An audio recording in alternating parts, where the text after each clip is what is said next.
Good morning, everyone. We'll be starting in just a minute or two. Thank you all for joining us.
All right, everyone. Good morning. Wonderful to see so many familiar faces and many new faces. Lovely to be here together. It's really a delight to call us to order and thus to convene our gathering of spiritual ecologies, an opportunity for us to think together and to reflect upon the combined, interconnected themes of education, theology, activism, and contemplation, and how these might inform the many faces of contemporary environmental work. This day is also an offering in honor of the memory of Rabbi Ellen Bernstein, my friend and my teacher, and that of so many countless others who passed away suddenly some 2 months ago. The world is still reverberating with that loss, and I know I feel it acutely in my own heart. I don't want to reiterate or rehearse the many wonderful tributes to Ellen's life and work that have been published in the wake of her passing, but a few notes are in order. Um, Ellen was a gifted author, an inspiring educator, and a tireless advocate for infusing the work of ecology with a religious dimension. Though she was hardly a stranger to the environmental sciences, Ellen understood so well that the climate crisis is also a spiritual crisis, one that must be addressed by nurturing and inspiring human responsibility grounded in the appreciation of beauty, interconnection, and intimacy. She was the founder of Shomrei Adamah, Keepers of the Earth, in 1988, generally hailed as the first national Jewish environmental organization. But along with her activism, her education, and her advisory work, Ellen was an author who sought to train our eyes on the rich and diverse sources within Judaism that could address our increasingly dire ecological situation by calling out our capacity for love. This writing, which she saw as core to her creative work and calling, yielded so many wonderful books.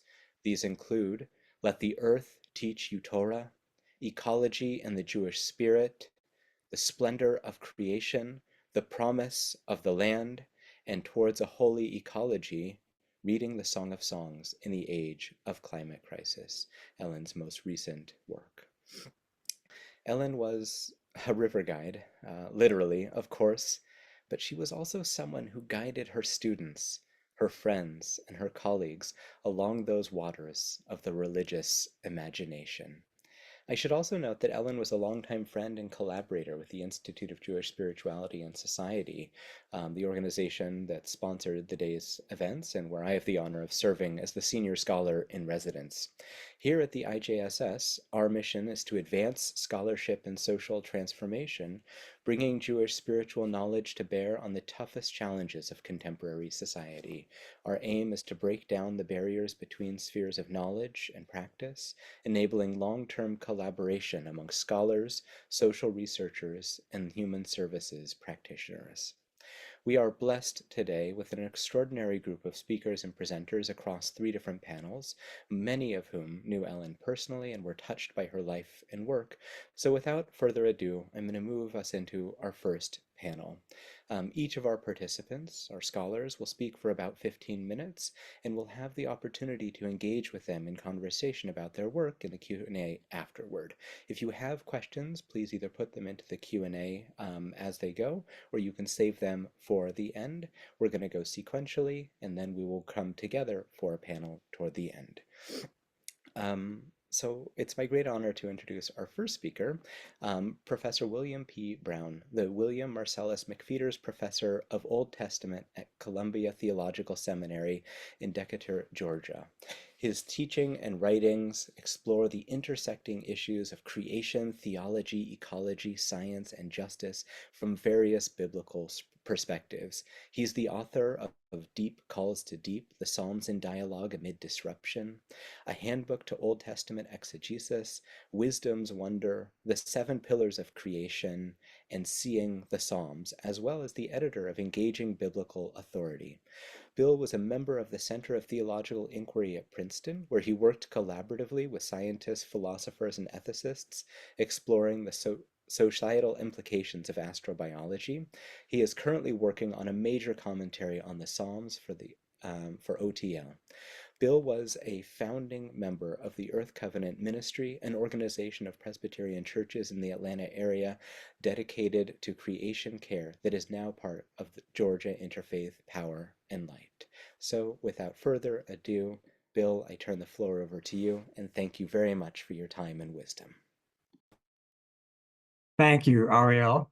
It is such a deep honor to be invited to participate in this gathering honoring Rabbi Ellen Bernstein, as I was deeply honored some 20 years ago when Ellen reached out to me with an out-of-the-blue email. She had read some of my stuff and wanted to initiate a conversation about the Bible and ecology. At the time, she was looking for insight and inspiration from, of all people, certain Christian theologians with an ecological bent, in part because, according to her, she wasn't finding much enthusiasm among her Jewish colleagues at the time. But that, of course, was a long time ago. Things are much different today, particularly as the climate crises continue to mount. I mention this only because the favor has been returned doubly so for me.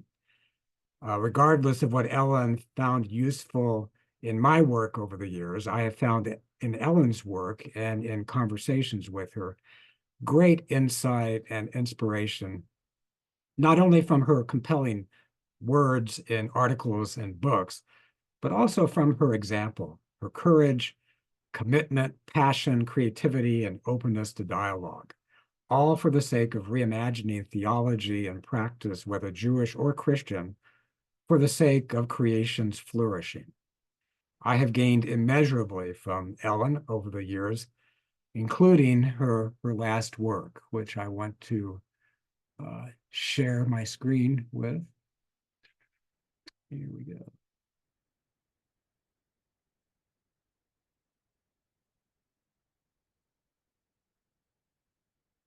As Ariel mentioned, her last work, Toward a Holy Ecology, Reading the Song of Songs in the Age of Climate Crisis. I have to credit Ellen for bringing me back to the Song of Songs, a book that I have studiously avoided in preaching and teaching for so many years, probably because it made me blush too much to talk about in the classroom. But it was through her perceptive words and reflections in her most recent writings that I found my own entrance ramp into biblical love poetry. In fact, just 2 weeks ago, I preached on Shir HaShirim at a church, which I would never have done unless I had gained insight from Ellen on how to do so. So, as the two lovers in the song gaze longingly at each other in the book, they also look outwardly to regard the world, both wild and cultivated, from the perspective of their bodies, and their bodies from the perspective of the bodies of the world. As they see each other, they also see leaping gazelles and grazing sheep, towering mountains and ripened pomegranates, date palms and lush gardens. The world is made exquisite by their mutual affections, and their affections are mutually enhanced by the world. Exploring their bodies is tantamount to exploring the world beyond their bodies, and vice versa. And so, as for the ecologies of the spirit, which is the title of this webinar, I think Rabbi Bernstein would remind us that it is the spirit embodied that speaks to us and moves us today, as the spirit did in biblical times and biblical tradition. In the spirit, bodies matter, human and non-human. Now, Ellen raised my awareness of embodiment in the Song of Songs by observing how the natural environment is brought into the arena of human love. The land serves much more than a backdrop for the couple's verbal lovemaking. Land, plants, and animals are foregrounded such that the lovers become identified with them. The woman is a garden, the man is a gazelle. The song's geography, as Ellen points out, stretches in all directions. North towards Lebanon, south to Ein Gedi, east to Heshbon, and west to Mount Carmel. Throughout the song, no less than 34 landscapes are named. The lovers are the land, Ellen says, and their desire for consummation is shaped by their communion with the land and the life it supports. The human body finds its beauty in communion with creation, not apart from it. And so let no one rent asunder what God hath joined together, humanity and the rest of creation. The integrity of the land reflects how we treat our bodies, and how we treat our bodies reflects how we treat the land. That is, either with respect and love or with abuse and exploitation. We do not exist apart from creation, the Song of Songs tells us, but as integral parts of the web of life. And we should act accordingly, according to the interdependence of all life. How would we treat God's creation differently if we considered creation not as a warehouse of resources for our consumption, but as a source of wonder and love, a sensuous source of joy? Feeling the fine, dark soil between our fingers as we plant and cultivate new life in the ground, savoring and sharing the fruits of the earth, rather than extracting and hoarding them for consumption and profit, eating with reverence and gratitude, slaking our thirst with clean, pure water divested of lead and forever chemicals, breathing deeply air cleansed of exhaust pipe and smokestack pollutants, taking in our breath just as Adam took in his first breath in the garden, the breath of life from God. While the Song of Songs celebrates bodies, human and otherwise, there is a recent strand in Christian theology, if I may talk about this for a moment, that raises the stakes perhaps even higher regarding the importance of bodies. It asks the question, what if we treated the land, the water, the air, the plants, the animals, ourselves as metaphorically parts of God's body, as the Christian theologian Sally McPheeters has famously argued? Such an astounding and for many heretical claim is not unprecedented in biblical tradition. God is often portrayed as having a body.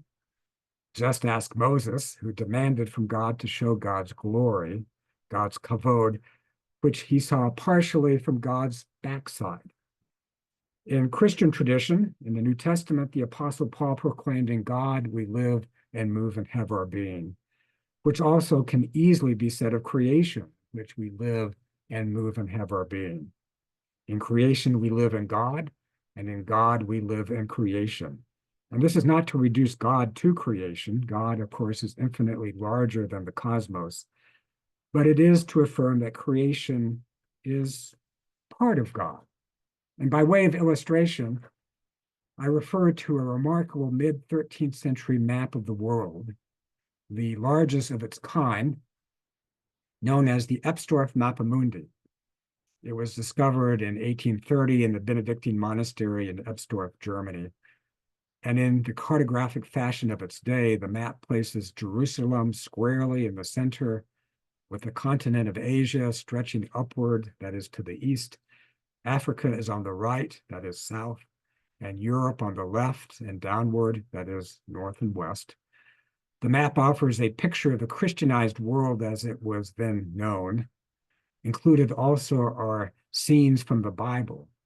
But what is particularly striking is what is found at the map's edge. And I can't see it in my screen because it's blocked by Zoom paraphernalia. But at the very top is Christ's head. And then on the right and the left, which I think you can see, are the outstretched hands of Christ. And then at the very bottom, you can see a pair of feet, Christ's feet. All to illustrate that the world is located in Christ's body, that the world is born by the body of Christ.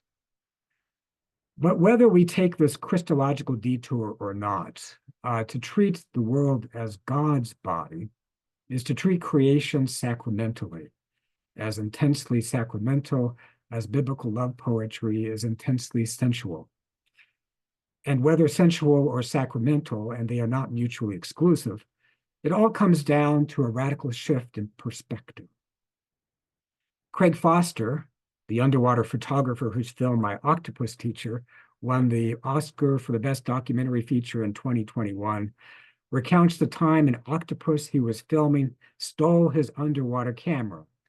In his words, as I wondered how to get my camera back without alarming my young friend, something surprising happened. She turned the camera around and began to film my diving partner and me. The intriguing images she captured, videos of her own arms draped over the camera with our bodies in the background, had a profound effect on me. After many years of filming octopi, I was seeing the world and myself from her perspective. We must have looked strange to her in our masks and with our underwater flashlights.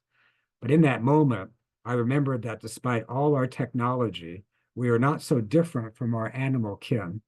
Every breath of air, every drop of water, every bite of food comes from the living planet we share. And when I consider the vast network of living creatures on Earth, says Craig Foster, it's clear that saving the planet is the wrong goal. The real goal, according to Foster, is to get to know nature better, rather than trying to save her. Well, I would say that surely is the first step when it comes to caring for creation, to know nature, to know nature intimately, and dare I say it, biblically, more than as facts and figures, more than as resources for consumption, but as community. In short, it is to know the biotic community as the beloved community. And Ellen was a champion of knowing nature as intimately as knowing one's beloved. Indeed, creation was Rabbi Bernstein's beloved. And this last slide is one of Ellen's favorite places, Trinity Alps in Northern California, where she hiked often. And she talks about in her 1998 article how wilderness forms a Jew. Thank you. Bill, thank you so much for that really moving and thoughtful presentation. So we're going to continue now, and then we'll wrap around together for a discussion when we're all done with these three presentations. Thank you again. Our next speaker, it's my great honor to introduce Sandra Lubarsky, who serves as the president of Flagstaff College, a communiversity offering education for community in Flagstaff, Arizona. She's retired from academic positions in sustainability at Appalachian State University in North Carolina and Northern Arizona University. She holds a PhD in philosophy of religion from Claremont Graduate University and is the author of Tolerance and Transformation: Jewish Approaches to Religious Pluralism, Jewish Theology and Process Thought, and numerous articles on religious pluralism, Jewish theology, and the intersection of aesthetics and sustainability. Thank you so much. Oh, thank you, Ariel, for honoring Ellen in this way and for inviting me to speak. I met Ellen in 2007 at a conference on Jews and the environment, where I quoted Ellen's important insight that, quote, "When you ask someone where they have experienced the presence of God, they invariably say on a mountaintop or by water, rarely in a modern synagogue," unquote. Her point, of course, was that sacred space is in nature. I suggested that those places tend to also be places of beauty, and that this made sense because beauty, like holiness, shares a relationship with vitality. I happened to be sitting next to Ellen. She had just written The Splendor of Creation, her gorgeous exegesis on Genesis, which might just as well have been titled The Creation of Splendor. We bonded immediately. It is no accident that Ellen's last work on the Song of Songs is itself an exaltation of the enrapturing power of the earth's beauty. In what follows, I offer some of my thoughts on the need to make beauty a central theme in sustainability and in Jewish theology. Unlike Ellen, though, I didn't come to environmental awareness by running rivers or studying biology. But I did grow up in a household where my childhood was delineated by two maxims: read a book and go outside and play. Over time, these two directives converged so that when I started to read Lester Brown's books on the state of the world, I had spent enough time outside that I cared deeply about how human behavior was damaging the trees, soils, waterways, and the lives of other species. I went to Claremont Graduate University for my graduate work to study with the leading process thinkers John Cobb and David Griffin. I thought that process thought offered a way of thinking through the pressing challenges to post-Holocaust Judaism, to the problem of evil, to the relation between science and religion, and to the challenges of religious pluralism. In the early 1980s, Cobb and Griffin already understood the need for a shift from a modern to a constructive postmodern worldview and the relevance of environmental decline to theology. At the same time, Arthur Waskow, Zalman Schachter Shalomi, and others were formulating the basis for Jewish renewal and developing a post-halakhic Judaism that could respond to these same issues. They also arrived at the need for an ecocentric worldview rooted in ecological principles. Though there has been some recognition of the overlap between process thought and Jewish renewal, process thought remains, I believe, an underutilized resource for Jewish ecological thinkers, though it offers, I believe, the metaphysical substructure for building a postmodern, biocentric, vibrant Judaism for our time. And it is process theology, process philosophy that underpins my own work. Whitehead's entire philosophy is based on a reintroduction of value into the world. Reintroducing value to the world deposes materialism and the claim that the really real things that make up the world are senseless and valueless units of quantifiable measure. I don't remember when it became clear to me that the reintroduction of beauty is fundamental to creating relations that are worth sustaining. I think it was the philosopher Charles Hartshorne's assertion that, quote, "babies are more beautiful than good," that got me thinking that the same is true for other forms of life, and that beauty might be the most important of all values. The two babies I have known most intimately, my two sons, could lay no claim to being upright or accountable for their actions. Their immediate importance was their beauty, the inherent radiance of their being. To describe their innate value in terms of goodness as having to do with the ethical good seemed like a mistake of categories. And this seems as true for trees and birds and the whole of the natural world as for human babies. I became convinced that beauty is the more inclusive values category and the more baby. Now, by beauty, I mean patterns of relations that engender life. Life is an amazing consequence of generative patterns and relations. We identify and experience these life-affirming patterns as beautiful.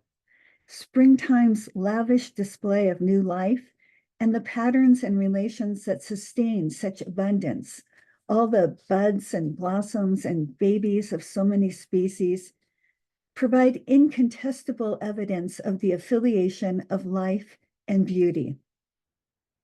Beauty is the consequence, then, of world-supporting structures and processes that sustain and foster the remarkable creativity of life in relationship with life. The traditionally acknowledged elements of beauty, proportion, symmetry, harmony, contrast, unity of the whole, they are the recurrent relations that intensify beauty's presence. But on their own, or even altogether, they cannot generate beauty any more than the orthodoxies of religion can engender spiritual transcendence. Ultimately, there is no algorithm of proportion and harmony to describe nature's beauty. Beauty has no formula apart from the fundamental ingredient of vitality. Like life, it is both deeply relational, the traditional properties of beauty attest to this, and wildly unconstrained. The reaffiliation of beauty with life and life affirmative experience is, of course, a very different way of talking about beauty than usual. But the idea that beauty is a matter of personal opinion and subjective pleasure, that it is exemplified in art making and the art world, that it is primarily associated with female form and female sexuality, or simply a strategy for increasing consumer behavior, all of these ways of thinking about beauty are the consequence of the modern worldview. The practice of privatizing and trivializing beauty arose within this historical context. This was the same context that turned nature into dead matter and reduced it to an asset fund for human profit. When the order of nature came to be understood as a mechanical order, the cosmos was almost entirely emptied of both life and beauty. If we continue the practice of privatizing beauty as only in the eye of the beholder and trivializing it simply as that which gives me pleasure, we empty the world of its value, the value it has generated by mutually supportive relationships of life to life. As long as the world's beauty could be taken for granted, it wasn't necessary to pay attention to its importance. Just as Ellen assumed that because ancient Israelites were immersed in nature, they had no need to treat it as a topic of direct concern, I believe that the world's beauty was also an expected feature in their lives. But now, as the world's beauty slips away along with the forests and coral reefs, fresh water and topsoils, frogs and orchids, birds and fish, we need to be consciously aware of the beauty that exists, the beauty we have lost, and the beauty we are losing. Beauty is very much a casualty of ecosystem destruction. And yet, beauty remains an unspoken and thus unattended aspect of Jewish theology, even as Jewish thinkers have embraced the need to lift up and expand environmental awareness, eco-spirituality, and as David Seidenberg, who will speak next, so wisely argues, the centrality of chiyut, of vitality. For example, although I deeply appreciate the efforts of Rabbis Cardin and Reisner and their development and advocacy of the commandment of Yishuv Ha'olam, which they identify as the, quote, Jewish imperative of maintaining a livable, thriving, and flourishing world, what strikes me is the absence of the word beauty. But without it, flourish and thrive can too easily remain entangled in assumptions of growth, expansion, and prosperity that presume a utilitarian relationship with non-human life. I know that Carden and Reisner also celebrate the, quote, majesty of creation, and that the beauty of the world, and the beauty of the world, because I've talked with them about the inadequacy of emphasizing habitability. But as long as Yeshuv HaOlam emphasizes endurance, we run the risk of reducing sustainability to survivability. But when we talk about sustainability, we envision something more than the effort to ensure the continuation of human civilization as we know it, or the ability to survive physically a climate apocalypse or any number of other disaster scenarios. Sustainability, though, points to a vision of something not yet and better. As British environmental writer George Monbiot said, we need a vision that, quote, proposes a better world rather than, if we work really hard for it, just a slightly less shitty one than there would otherwise have been, unquote. Visions and hopes are fueled by values, by what we judge to be important and hold to be of worth. At the heart of the vision of sustainability is an axiological assumption about what we value and what is worth sustaining. Sustainability is not the final goal. It is a practical guide for arriving at a world flourishing with the beauty of life-supporting relations. When we talk about sustainability, we must also talk about beauty.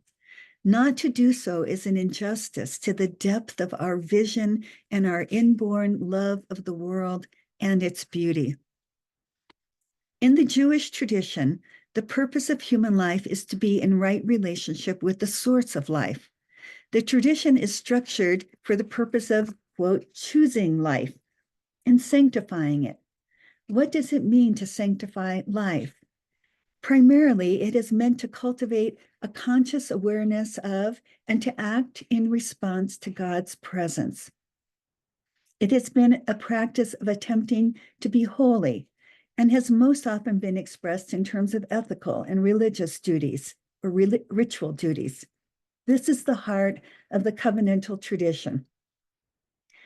But if beauty is fundamental to our efforts to restore and care for the world, then what we now need is a heightened awareness of beauty and the imperative to protect and practice beauty as a religious obligation. As long as we neglect the importance of beauty as a life value, we will find it harder and harder to choose life. Our delight in beauty and our appreciation of it, our desire for it, is our response to vitality. Without beauty in the world, our own vitality is diminished and our sympathy with life too. And thus, the covenant is attenuated. Abraham Joshua Heschel, probably more than any other contemporary Jewish theologian, developed a theology that was based on delight in the created world. To be a Hasid, he said, is to be in love with God and with what God has created. And he wrote that love is, quote, the result of perceptions of beauty, of moments of appreciation. Our task is to make such perceptions, such moments possible, unquote. And so it is that the practice of beauty goes hand in hand with tikkun olam. As a theological principle, it enjoins us to become holy by preserving, enjoying, and increasing the beauty of the created world, and thereby contributing to the divine human partnership. Because beauty is ingredient to a sustainable worldview, it must also become ingredient to the forms of eco-Judaism that we are in the midst of creating. When beauty is placed in relation to life, and life is understood as productive of beauty, then the practice of beauty becomes a practice of coordinating life to life in ways that intensify, expand, and generate life. Once we associate beauty with aliveness and with the events and processes that stir our own sense of aliveness and connect us to life, we pay attention to the patterns that reduce or invigorate this experience. We reorient ourselves to the world, becoming sensitive to the patterns that sustain life, and then cultivating the art of living in ways that enhance life. That was Ellen's goal throughout her life. Though she mostly framed these ideas in the language of goodness, she knew intuitively that goodness and beauty are more than affiliative, that they are not two separate value categories. Her call for moral action was grounded in an aesthetic sympathy to the whole. Above all, she was profoundly receptive to the beauty of God's creation. It was her starting point, and I hope it will become ours. Thank you.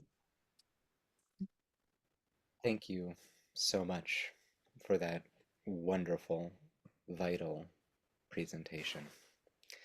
We'll move now to Rabbi David Mevorach Seidenberg, our third speaker, who's the creator of neochassid.org and the author of Kabbalah and Ecology, God's Image in the More Than Human World.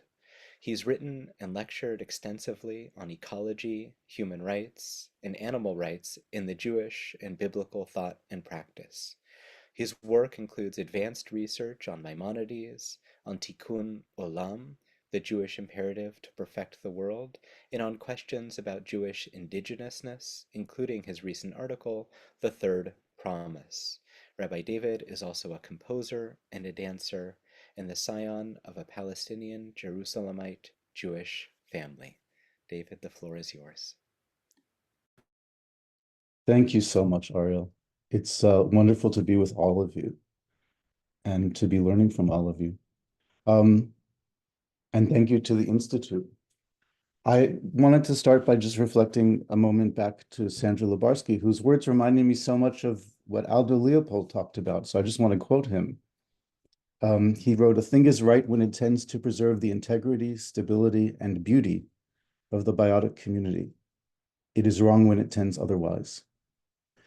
If we would simply implement this one rule throughout our decision-making, throughout society, everything would be fixed. And yet we don't, and it seems as if we can't. So the question is, what's wrong? What's stopping us?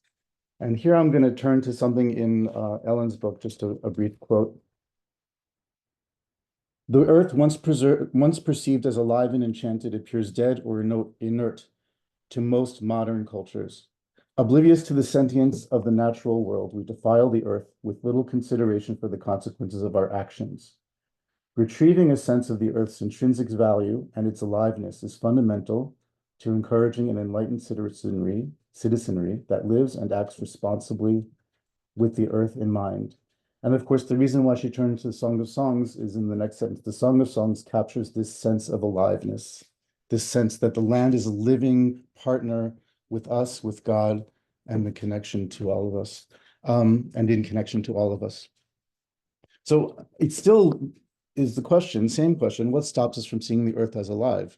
And I would say that fundamentally our anthropocentrism is what makes us see our lives as being so much more lifeful than any other lives on the planet, and even than the life of the planet as a whole.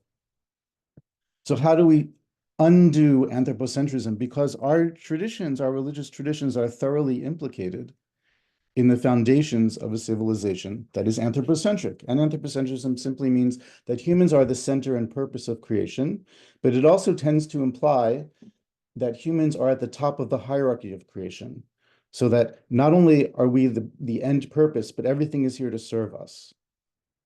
This is, of course, on the face of it, prima facie, an insane idea to think that way. And yet, this is how we think. This is how we've been taught to think. Well, one of the roots of this is the idea that humans are the image of God. This is a thing I wrote a whole book about, a long book about. Because it seems to imply, if you just read the Torah on the face of it, that humans are in the image of God and nothing else is in the image of God. So one question is, can we overcome that hurdle?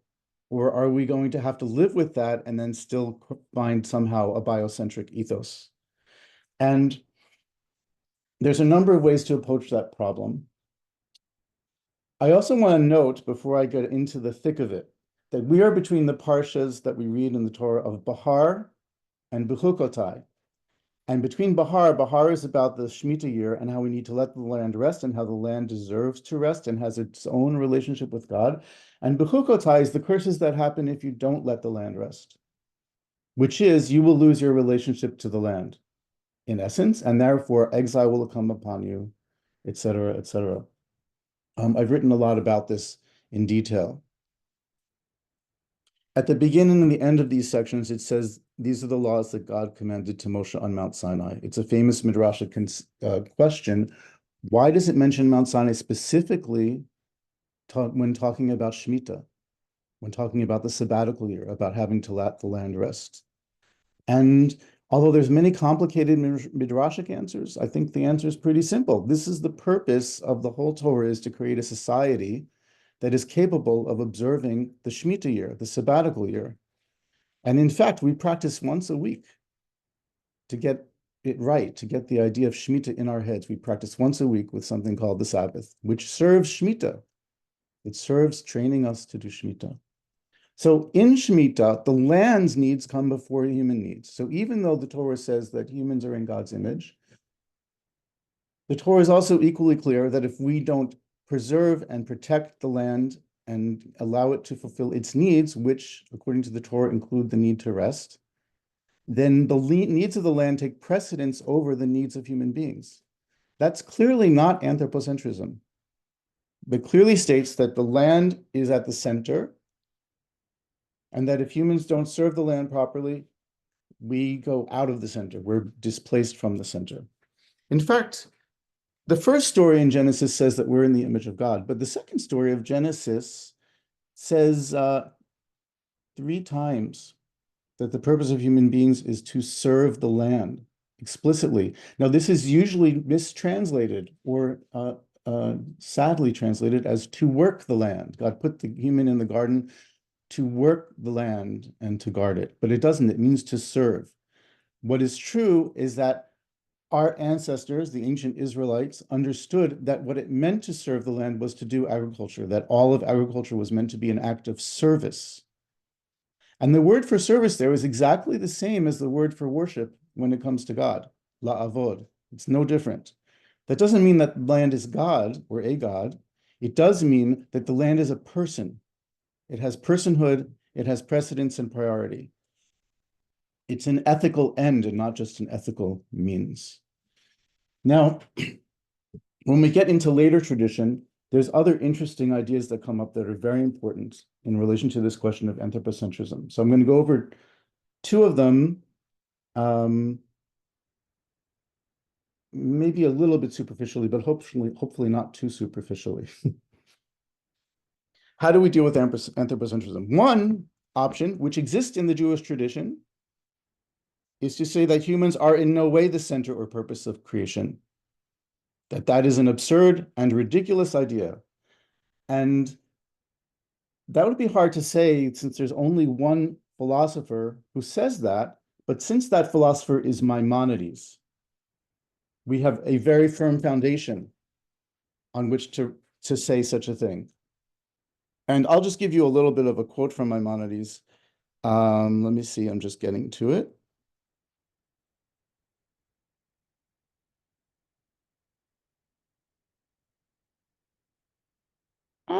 I lost my place.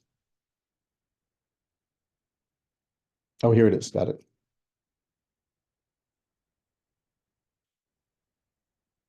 All other beings have been intended for their own sakes and not for the sake of something else. He writes, if you consider the Torah, the notion we have in view will become manifest, for with reference to none of the things created is the statement made in any way that it exists for the sake of some other thing. It only says that the one brought every part of the world into existence, and that it conformed to its purpose. That's what it means to say, and God saw that it was good. It means it's an end in itself, not something that exists for the purpose of human beings. About the whole, it says, God saw everything that God had made, and behold, it is very good. So the only thing that's very good, whose priority takes precedence over all other creatures as beings, is not humanity, but the whole creation, the entirety, the wholeness of creation. In fact, Maimonides thought that this wholeness of creation was the closest you could get to seeing what God is. And this is often overlooked by Maimonidean scholars. And I'll give you just this one quote. When Maimonides asked for knowledge of God's attributes, and this refers to something that Bill mentioned about seeing God's back, where he's asked to see God's glory, and God says, you can't see my face, but you can see my back. The description of what the back is, I will make all my goodness pass before you. And what Maimonides says is that all my goodness means that God displayed to Moses all existing things, all creatures, about which it said, and God saw everything that God had made, and behold, it is very good. Because the very goodness of creation is in fact the goodness of God itself. By their display, here, listen to this is a precise definition of ecology. By their display, I mean that Moses would apprehend their nature and the way they are mutually connected, so that he will know how God governs them in general and in detail. That's what it means to know God. That's what it means to see God. So even though Maimonides wants us not to elevate creation overly much, he has a very strong sense of God's hierarchy over the world. He still says that if we want to understand God and come anywhere close to that, contrary to apophatic theology, as most people understand it, you can see it by looking at the whole of creation. You can't see it by looking at an individual quality or an individual being, but you can see it by looking at the whole and how it's all interrelated. Now that's one path. The other path is the Kabbalistic path. And here, the Kabbalah is very much based from the Zohar on in drawing analogies between the image of God that's in human beings, which is the Sefirot, and the image of God that it sees in other creatures. And one way of talking about this, which I think is beautiful, comes from Yosef ben Shalom Ashkenazi, who's from the 13th, 14th century. He describes that the creatures participate in the image of God. But for him, and this is true for Kabbalah, for most Kabbalists, the greatest image of God is not the human being. So a bird can be in the image of God because it spells out God's name. In case you didn't know, it spells out God's name in this way. The Yud is the head, the Vav is the body, and the Hey are the two wings. Hey and Hey, Yud, Hey, Vav, Hey. So that's a simple way that the Zohar says that the bird is in the image of God. The human is a higher level of image because it's not just our whole body that's in the image of God, but also, according to the Zohar, the shape of our hand and the lines on our palms and the wrinkles in our forehead and, the way your beard grows if you're a guy. There's a million different ways that are in God's image in the human body. But the only thing that's truly the greatest image of God is not the human being, but the whole of creation, the entire creation. And that is the image of God. So that for many Kabbalists, and this is not a universal thing by any means, but it is for sure a very strong tradition within Kabbalah. It's very strong tradition in Kabbalah that the reason why humans are in the image of God is because we are in the image of creation. And I'm just going to give you a quote from Yosef Ashkenazi, which is quite remarkable. Maybe I'll give you two quotes because he's worth two quotes. He really is. He's the one who says most clearly and for the first time with absolute clarity that the world, the universe, is the image of God and that humans are the image of the image. So here's something he says. This is the principle. I'll give you two quotes. This is the principle. All beings which derive from the 10 Sefirot, which means all creation, because everything is derived from the 10 Sefirot, that is the tree of life in Kabbalah, which is also the image of God. All of them are constructed through the combining of letters, whether silent, growing, moving, or speaking. This covers all of creation, according to Kabbalistic ways of dividing life, because it means Silent means rock, plant is growing, moving is animal, and speaking is human. So silent, growing, moving, or speaking. Every one of them is in the structure of God's seal, meaning in the structure of God's image.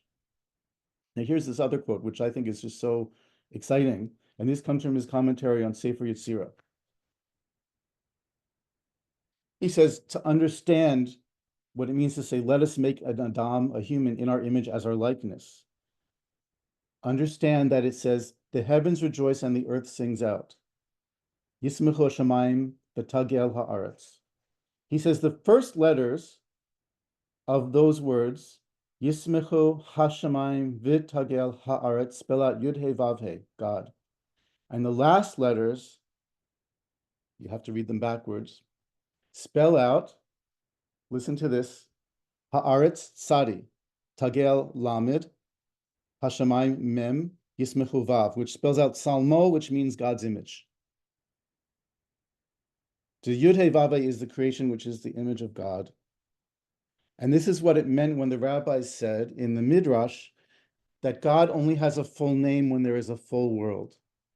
So one of the questions the Midrash asks is, why is it that in the first chapter of Genesis, God is called Elohim, but in the second chapters and further on, God is called Adonai Elohim? And the answer is, until there was a creation to be a God in relationship to, God couldn't be Yud He Vav He. God couldn't be what the fullness of God is, which is, of course, relational and process-oriented. I think this is very important to weave in terms of what Sandra was saying. So that when the creation comes into existence, then God is Yud He Vav He, because creation itself brings into being, as it were, the Yud He Vav He through God's process, through God's relationality. Okay. Here's a question I have for you that's worth thinking about. If we extend the image of God to the rest of creation, does that create the possibility of ethical lapses? That is, we say, well, a cow's in the image of God and a human's in the image of God, so I have to choose between killing a cow, 10 cows and one human. I'll kill a human instead of 10 cows. This is a possible crazy idea to think, right? If you wanted to be very, very literalistic about it.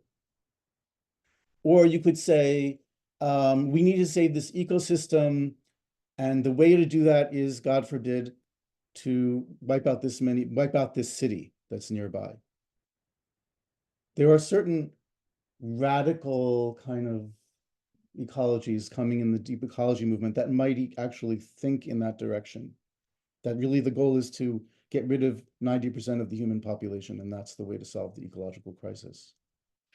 So I'm just going to read a quote from my book, which I hope is valuable. So if we think that creation is God's image and that everything is potentially at least participating in God's image, to use Yosef ben Shalom Ashkenazi's language, and here's the quote, to think this way means to undo centuries of hierarchical thinking that have put human beings on a pedestal. But could expanding God's image to the more than human world, as Kabbalah hints at, and removing humanity from its pedestal have the unintended effect of trivializing human life? If we do so consciously, I think not. When we come to expand Tselem's reach, Tselem means image, its original meaning is also intensified. In the language of the Talmud, imagine or remember the awe you feel at standing at the edge of the Grand Canyon, or descending into a forest, or witnessing an extraordinary storm or sunset. What would it be like to look at another person and feel that kind of awe? Imagine regarding a bus driver or a stranger who sits down beside you, or even an enemy, with those eyes. Imagine or remember what it is like to see a lover or a child with those eyes. When we allow our innermost world to be penetrated by the world that is more than human, there is a mutual strengthening, as when mycelial hyphae interpenetrate the cells of a plant's roots, conveying nourishment to the plant and sucking nourishment from it. The more than human and the simply human can reflect and resound in each other's chambers, spiraling inward and upward to the profoundest affirmation of life. And that is what it is about. Choosing life, affirming life, and letting there be abundant life for all. Thank you. Thank you so much, David.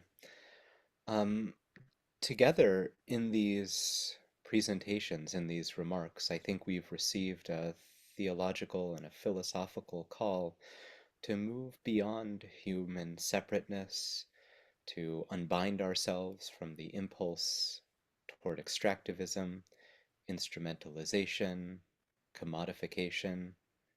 We've seen a picture of the world, literally a map, that is filled with aliveness, with affirmation and vitality, inter-inclusion, of a world that, to use the word of Deborah Bird Rose, shimmers rather than being inert. We've seen a portrait of the spirit, of divinity that's embodied rather than abstracted, of a quality of beauty that's in the eye of the beholder, but really in the sense of our involvement and our entanglement in these unfolding projects or process of creation. And we've received a call of how to reimagine, or perhaps better, re-image our place in the world and our moral and spiritual obligations therein. In the next 30 minutes or so, we have time to engage in conversation with one another. At this point, I invite all of our attendees, our participants, our co-creators in this event, to send in questions via the Q&A function that should be live, and we will be able to read those. I'll be happy to help moderate this discussion. And perhaps just as a way of us getting started, I have a question for now and a question for the end. I'd like to ask each of you to reflect a little bit on why you turn to religious sources in this ecological work. Why not just turn to Aldo Leopold? Why not just turn to the great ecological thinkers? What is it that religion gives you in addition to these ideas um, toward this work?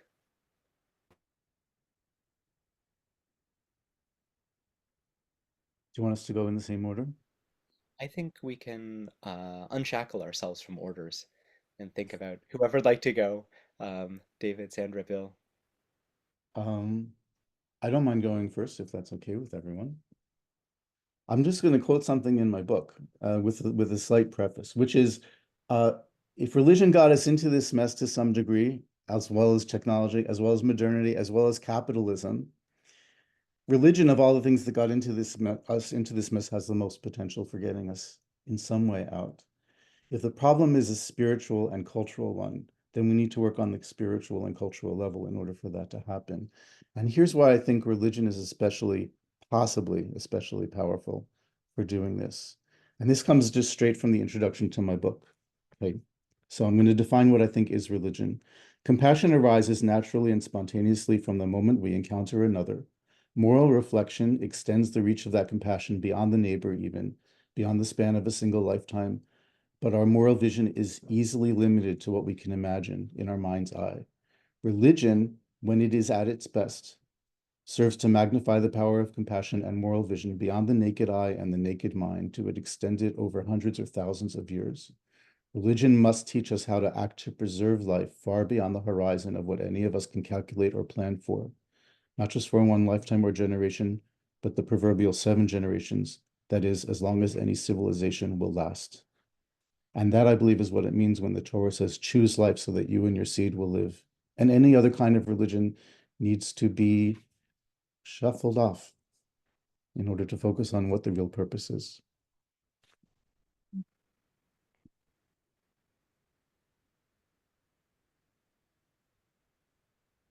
I really don't have much to add to what David has so profoundly expressed, except that from my experience and my tradition, I see much of my work in response to Lynn White Jr.'s 1967 article on the historical roots of the climate catastrophe. I'm not quite sure that's the right title, but in which he blamed Western Christianity as the root cause of our climate crises. And so in a way, from that article, as David said, it is religion that got us into this mess. And for me, Western Christianity, that there are biblical resources that that can provide inspiration, encouragement, movement in just the opposite direction. In fact, it's worth pointing out that for Lynn White, there was another form of Christianity that for him was the solution, and that was the kind of Christianity practiced by Francis of Assisi, which concludes his article. So, yeah, in fact, along with what David said about all creation together being the image of God, that brings me to like the final chapters of the book of Job, in which God shows off creation to Job by focusing on all of these wild creatures, from lions to Leviathan.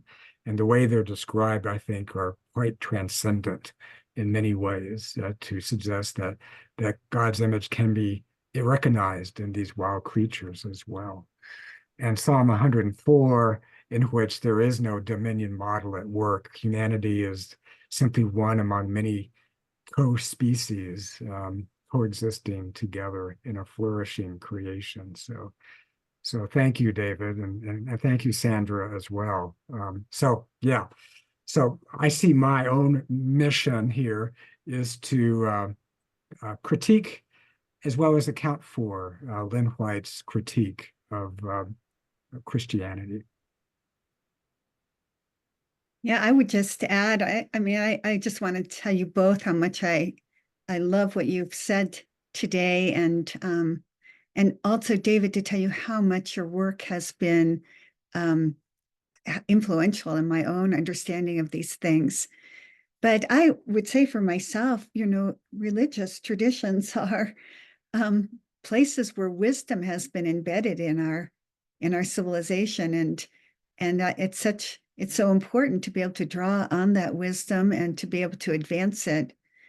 But then we also have this tremendous emphasis in our culture on technology, and the religious traditions provide us with a counter to that technological approach to these crises, especially a crisis that is cultural in nature. And so it's a place, it's an important place to work. But I would also add that personally, if you feel that God is in the world and present in our lives, then it is also a place that we need to have that conversation that becomes a conversation with God, with divinity, and to have that conversation, to reweave that conversation, to bring that in forward into this world is also an important counter to the way we usually hold these conversations. And it's, I think part of our covenantal responsibility is to be attentive to that presence in the world. Ariel, could I add one little thing? Sure. Okay. First of all, I just love being with both of you and thinking through about these things. Just about our particular religion, about the Torah, our root. I believe that the Torah is a response from a civilization that understood that it was possible for there to be an ecological collapse, that Sumer had collapsed ecologically, that they wanted to be in a reality that was the opposite of Sumer and the opposite of Egypt, not a river agriculture, but a mountain agriculture, because you could not control what happened to the land because you did not have control over rainfall the way that in both of those other civilizations you had control over the river water. And that our ancestors understood already that it was possible for the idea of control to lead to ecological and civilizational complete collapse. And so that wisdom is already built in to some of the very foundational elements of the Torah, like the Shemitah, as I was expressing before. So just exactly as Sandra was saying, we have this wisdom. We've had it for thousands of years and we haven't implemented it. We might as well give it a shot.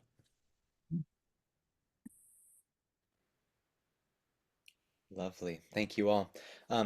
In the Q&A, Chris Chappell asks, each of your three presentations have highlighted the foundational religiosity of the cosmos. How might you see text and tradition as important or not for inspiring future generations?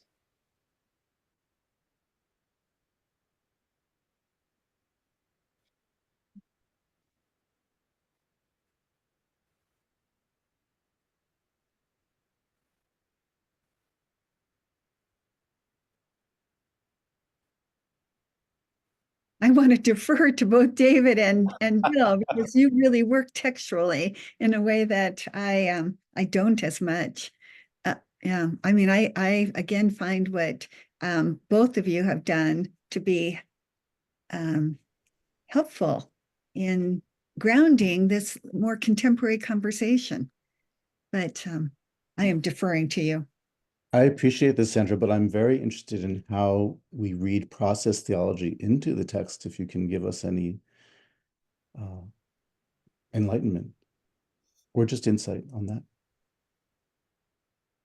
Well, I think, we're always guided by some assumptions, metaphysical assumptions. So I definitely do read the text from a perspective that there is a divine presence in the world, but that presence is operating in relationship or relationality. And so, I mean, one of the finest features to me and most truthful, as you've said, a feature that that really speaks to what my experience of reality is the fundamental social and relational aspects of the creation. And so, the notion of process philosophy is that we are deeply relational beings, and that there's nothing that exists independently of everything else. So I read the text from that tradition, which of course overlaps perfectly, I think, with the Jewish tradition itself. I also find that, what Whitehead said, I love this quote from Whitehead, and that is that the teleology of the universe is directed toward the production of beauty. And that idea that we're not simply here to procreate, to simply survive, but that we're here to have this, to be able to contribute to the enlivenment of the created world, also informs my reading. So I'm reading for that, and I'm looking for the tradition to support that. And fortunately, I find it within the tradition. I mean, I think again, the fundamental imperative to choose life is,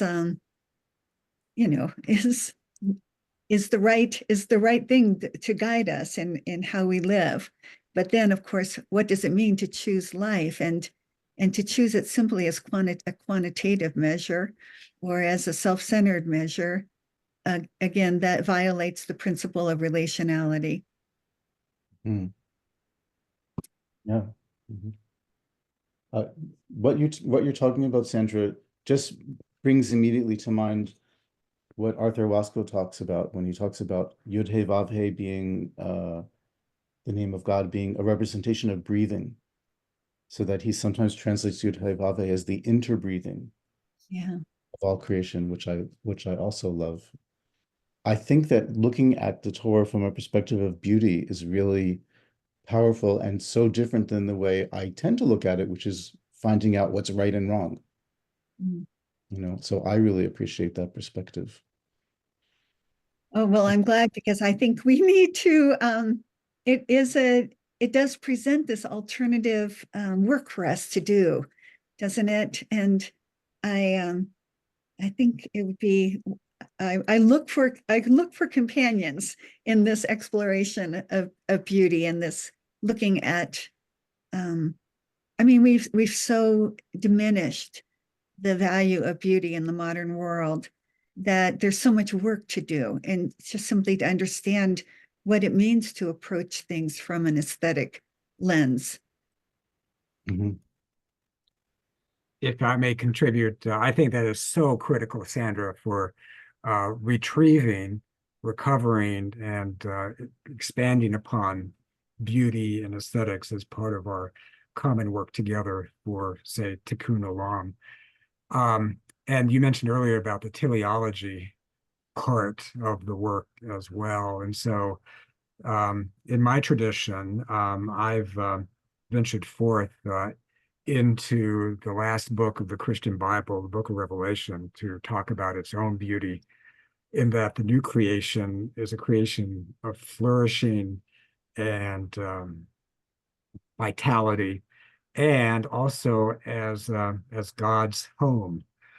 And so I kind of like to think of our teleological work as one of preparing creation for the totalizing, indwelling presence of God, in which God says, behold, I am among mortals, I am at home in creation, which is really a counter to much Christianity that sees the end of the world as destruction and just a heaven, that this world is not our own. I'm just passing through, to quote a famous gospel tune, that actually creation is God's home. And we see an attenuation of that in the tabernacle in the book of Exodus, or God's indwelling presence with a people. So thank you for reminding me of the teleological importance of our work together as well. And then going back to the original question, which I consider to be sort of, so what are my best hits of the Hebrew Bible that really encourage my own work? Well, yeah, there is Genesis 1. From the way I look at it, that God works collaboratively with creation, particularly in the creation of life, and commanding the earth to bring forth plant life, commanding the waters to bring forth marine life. So there is sort of a collaborative aspect to God that I see in Genesis 1. The image of God in the language of dominion remain problematic for me, particularly when I look at other creation traditions that diminish this model of human dominion, like in Psalm 104 and in the ending of the book of Job. I would also lift up the first chapter of Ecclesiastes, in which the wind and the sun and the waters are identified as sort of cyclical dynamics essential to Earth's flourishing, that Kohelet finds wearying, but we can read now as essential for the vitality of life. And sometimes when I talk about the necessity of divesting from fossil fuel industries, I refer to Ecclesiastes 1 with reference to those three great renewable energy sources: sun, wind, and water, as the most essential sources of energy for a flourishing creation. So that's some of my own favorite passages from the Bible that continue to encourage me. And I also want to validate, not that David needs validation, rather simply support what he said about that mistranslation in Genesis 2 about working or farming the land, tilling the land. It really avad to serve. It's all about serving. And so I like to contrast humanity created in the image of God in Genesis 1 and humanity created, if you will, in the image of the soil, from the dust of the ground and commissioned to serve the ground, the Adamah.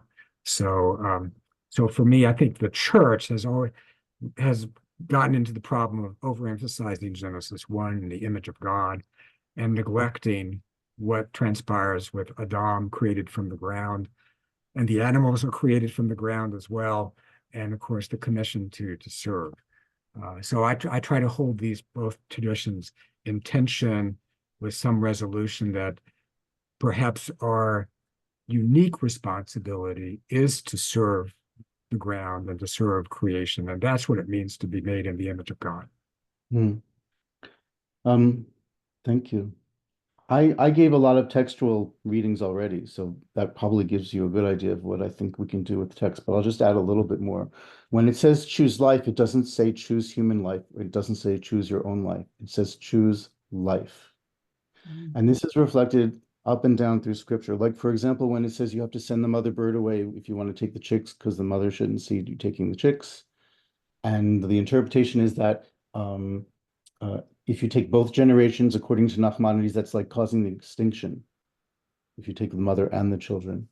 But it says you do this in order to lengthen days, yamim. It doesn't say yamecha, your days. It says days in general. That is, if you act with sustainability in mind, which is what that principle is, then you will increase the days of all beings, of all life, and increase more abundant life. And that reminds me of the quote in John, if I may, if you don't mind me doing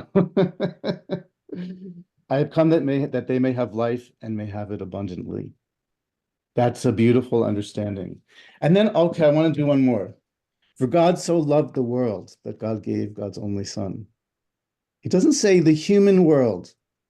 It doesn't say society. In fact, the Greek is cosmos, or cosmon to be precise in terms of the declension.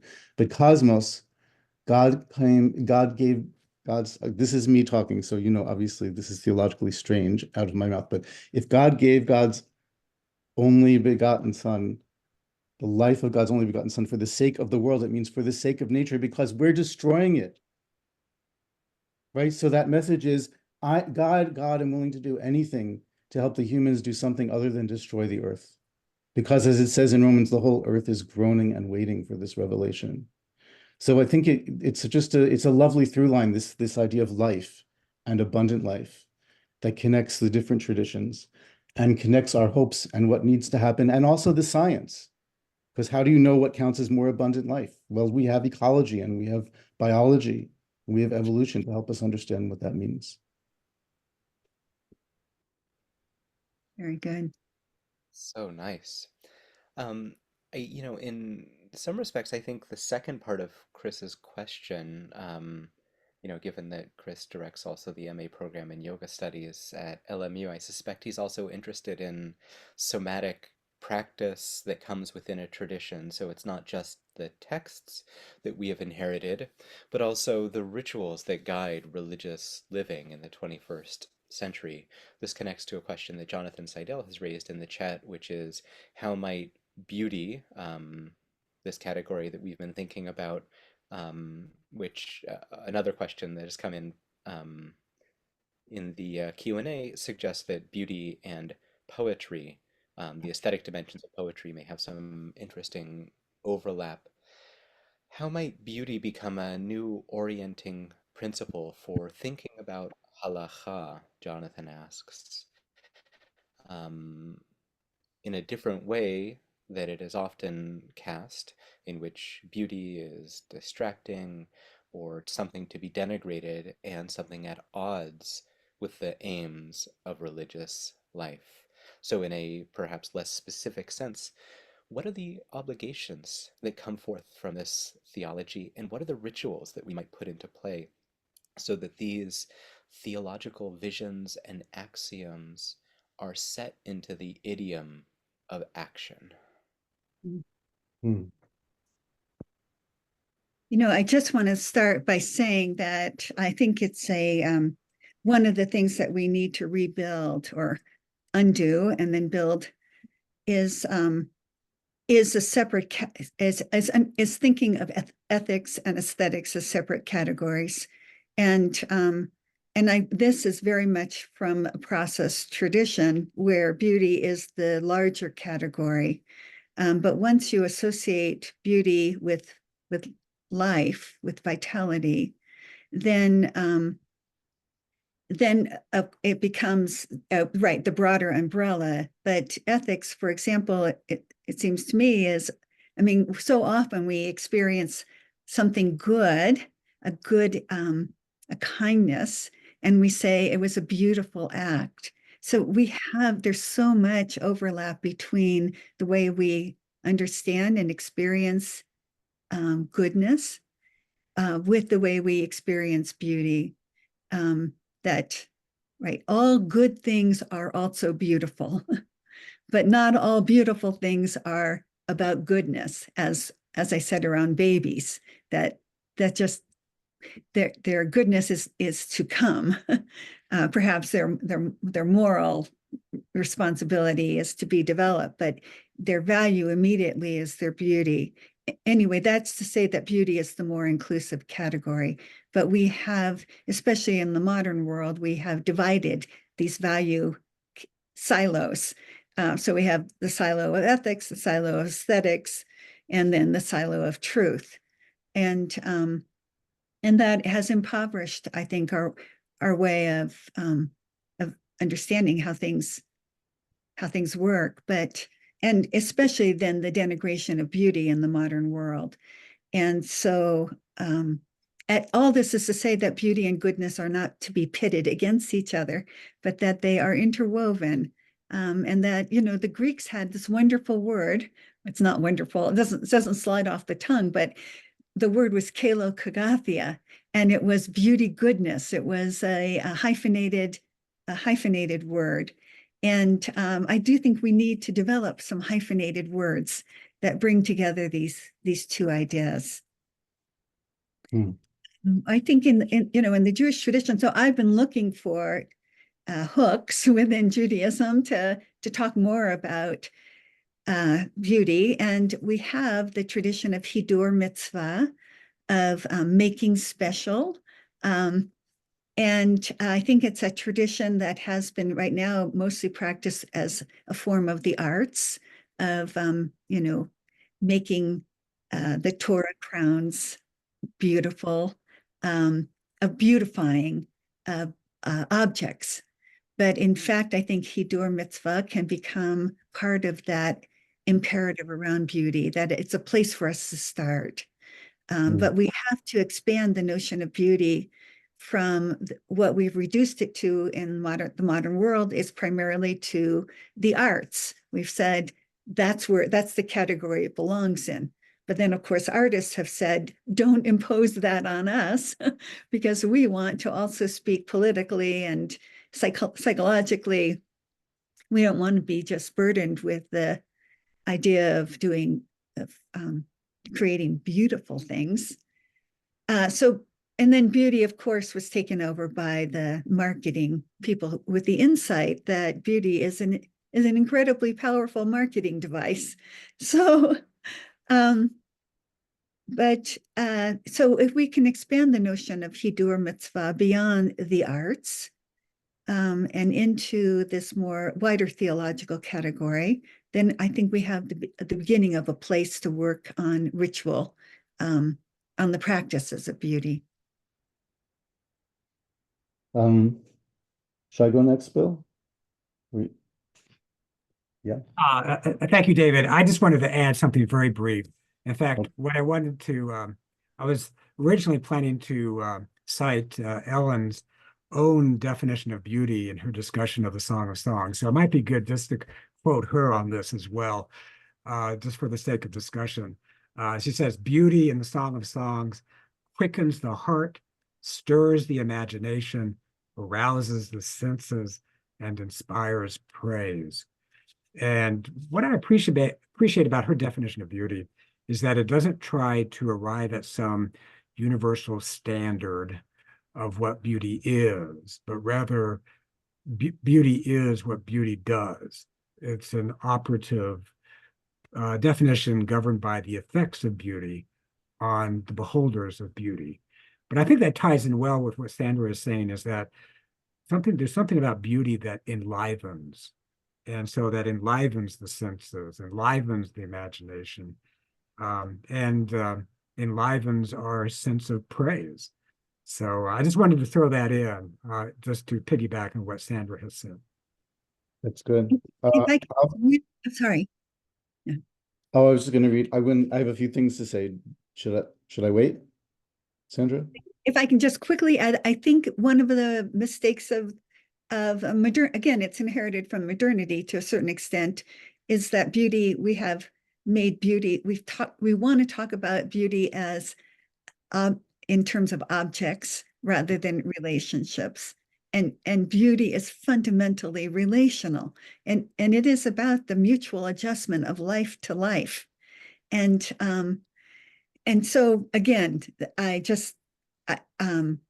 want to just remind ourselves that we have reduced beauty to the language of object rather than relationship. Mhm. I'm gonna add a quote from Ellen and then go a little bit further. So on Song of Songs, verse 15, she writes, "The word for beauty, yafa, rarely used in the Bible, occurs repeatedly in the song and is central to its meaning. The lovers continually refer to each other's beauty in terms of the plants and animals with whom they live in intimate relationship. The Raya delights in planning their forest abode. Their leafy nest will feel and smell like the aromatic woods." I'm going to read the next section also. "The Raya sees her lover and herself as the flora of her world. She already likened him to myrrh and henna. Now she is a lily, alluring and sweet smelling. Her satiny petals invite touch and connection." This is all relational, all relational, all of the beauty that is in Song of Songs. There's some other kinds of beauty, like ritual forms can be beautiful in and of themselves. And I want to give an example, which is the lulav and etrog, because the lulav and etrog, and that is the palm branch, the citron, the myrtle, and the willow branches that we shake on Sukkot. They're a shamanistic grain stick, right? So one represents the desert, the palm, one represents the mountains, the myrtle, one represents the rivers, the willows, and the citron represents the places where you do agriculture, sort of flatland, lowland. And they each take the most water that from the previous year. They need the most water of the species in their region. And you take them together to ask for rain. Though that's easily understood with shamanistic logic and magic. But part of that is creating a symbol that has this relationship with the world, and that relationship of the symbol being encapsulating the whole world has its own unique beauty. This idea of seeing the infinite in the small, of seeing the whole in the part, is another kind of beauty that we haven't specifically pointed out. The other thing I wanted to mention is that art is not the same as beauty. A lot of times the job of art is to confront us with our ugliness. Mhm. It may do it in a beautiful manner, but at the heart of it is an element of ugliness. And I'm thinking of an exhibit I saw recently, a woman who was doing art based about the oppression of women in Iran, in Tehran. And it was videos of her with a mesh over her face, sewing a mask onto her face on the mesh, a mask covering herself. And it had an ugliness as well as a beauty. And that was essential to what she was saying. So we have to make space for ugliness and tragedy also, because beauty can also be found in tragedy. And then beauty can be abused. Like people are writing beautiful poems on both sides of the war between Israel and Gaza that are all about having deepest compassion for the people in your people, the people on your side. And they stir up deep compassion, but they do it in a way that makes it so much in front of you like this that you can't see compassion for the people who are on the other side. And this, I've been seeing this repeated, how beauty can be used not just to open our hearts, but also to open our hearts just this much and not further. And so beauty becomes complicated in all these ways. But the last kind of beauty I want to mention is the beauty that comes from a new insight, from learning. Learning itself is inherently beautiful. Anytime I learn a new word, I feel joyful. Delight is an essential part of beauty. That's not just, that's sensual delight as well, but also I'm thinking of, I'll give you one example. The kind of thing where somebody comes up with a commentary that turns a text on its head and makes it mean something totally new, as if a new world has opened up. So just a very simple example. Pirkei Avot, the chapters of the sages, as it is sometimes understood. It has a statement, know what is above you, which means you should know that heavens are up there to judge you. So be careful, watch what you do. Know what is me'al mimecha. And which literally means know what is above from you, because that's how you say above you in Hebrew. So the Baal Shem Tov, the founder of Hasidism, says, know that what is above comes from you. That is the well-being, the power of the heavens, of divinity itself depends on your own intentionality, on your own being. Know what is above you becomes know what is above comes from you. And that shift also is a kind of beauty. To feel that inside yourself feels like a world in transformation, even though it's just an idea. And I really cherish that kind of beauty as well. And I think Judaism has a very special affinity with that kind of beauty. Mm. I David, think, sorry. Sandra, go ahead, please. Well, I mean, I think fundamentally beauty is about what brings us to life. And the things that you've pointed out, David, are examples of what brings us to life. And that really requires that we enlarge, of course, the notion of beauty. But you've given us some really beautiful examples. I would just add that, again, one of the problems with the way beauty has been cut and spliced and narrowed in the modern world is that we, again, have these categories that separate beauty out from health and from wholeness. And so we need to reintegrate those notions into our understanding of beauty. And then again, we have a way then to be able to say that that something is a misuse of beauty in that it diminishes the health and wholeness of things. The kind of siloization of these categories or of knowledge reminds me of Immanuel Kant's description of the university of the future. He was thinking then in the 1790s as a factory in which all forms of knowledge will be under the regime of expertise and they'll be cordoned off one from the other. Max Weber talks about this in the early 1900s about the level of specialization now required within the academy. And if he only knew what would happen in the 21st century and the way that these forms of knowledge would become increasingly balkanized, fractured, and cordoned off from one another. What I've heard today is a push that moves in a very different direction, which is the return of theology to the discussions around everything from ethics to aesthetics to action to philosophy, perhaps even to social, economic, and political organization with an integrated sense rather than a sense in which they ingrate against one another. I'm also reminded, we have a question from the audience, and we'll wrap up perhaps with this, about aren't there other traditions within religion that speak in very different ways about the environment or about other things, germane to this discussion, nature, our place therein? And I think what we've heard from our panelists today is, yes, of course, there are many other things in religion. I'm I'm I'm thinking now in light of this discussion about Louise Rosenblatt's description of how we read.